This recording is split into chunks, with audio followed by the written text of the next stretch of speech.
This video is about product design and a fancy barbecue.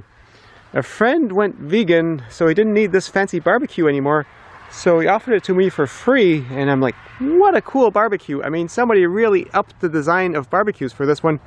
So yeah, I took it, and I took my old one and I put it out in the barn, because I wasn't going to use that anymore, because this one is so much nicer.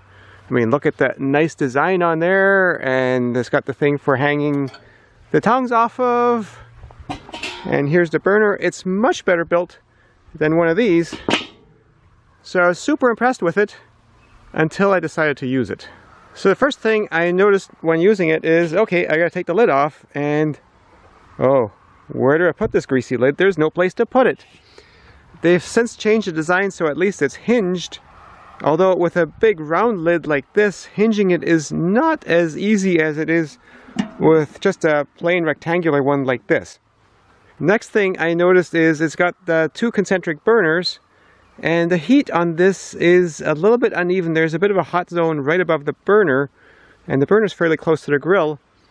This one also has its hot zones. Right here is a relatively hot zones, but the hot zones are much gentler and wider, so that I actually take advantage of that. I know stuff here will barbecue hotter than stuff here, whereas here it's a narrow ring, so it's much more difficult to shuffle the meat to compensate. Next problem was, where do I put my plate with the meat on it to put it on and off? This one's got these two shelves, which are great for that sort of thing. On this one, no place to put anything. And even before I started to barbecue, well, first I have to turn the gas on, and to turn the gas on, you have to get at the tank, which is in this really nice enclosure, and that means unhooking this by pressing in on it. It's really hard to do one-handed. There we go. And then I can get at this valve, and then later on, of course, I want to hook this back on. On this one, they didn't try to hide the ugly tank, so you just reach in there, and there's the valve. Next thing is, this has got a nice cast iron grill. The bars are a fair bit wider than they are on this one, and the gaps between them a bit smaller, which means you're much less likely to drop a piece of meat in between. But if you do drop something, you're kind of screwed trying to get that out, because you can't very well lift that, especially while it's going. Whereas on this one, I could usually reach in there with a knife or a couple of knives and fish it out, and even if I can't, this is really easy to lift. So I could just like stick a knife under here and lift it. So another win for this one. This one is more likely to have stuff fall between the grills, but that's okay.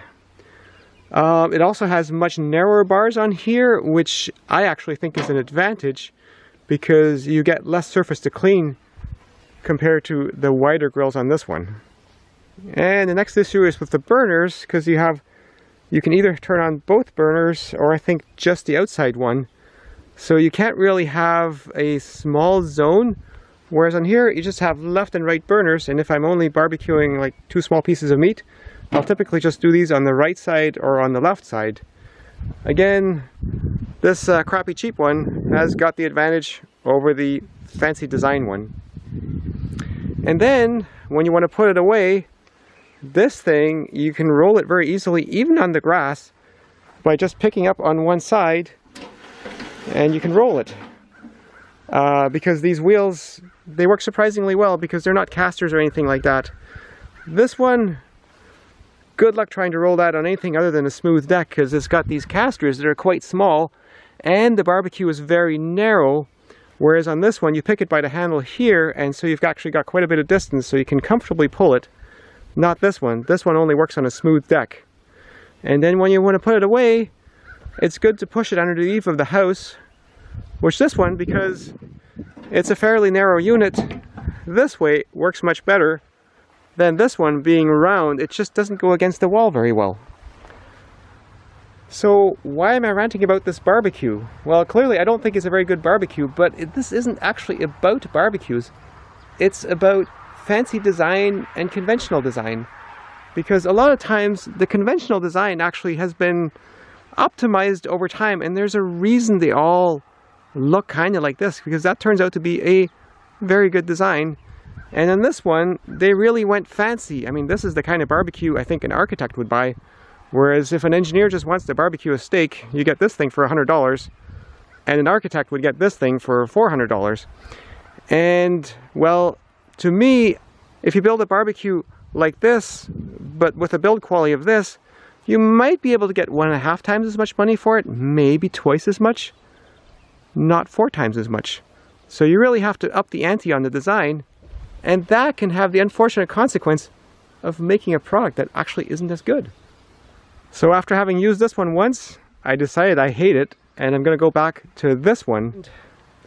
And fortunately, my friend Luke is a good sport about this, and I asked him if he has other friends that would appreciate this nice barbecue that he's had, and he said yes, so he's going to come and get it back and give it to a friend who is more appreciative than I am.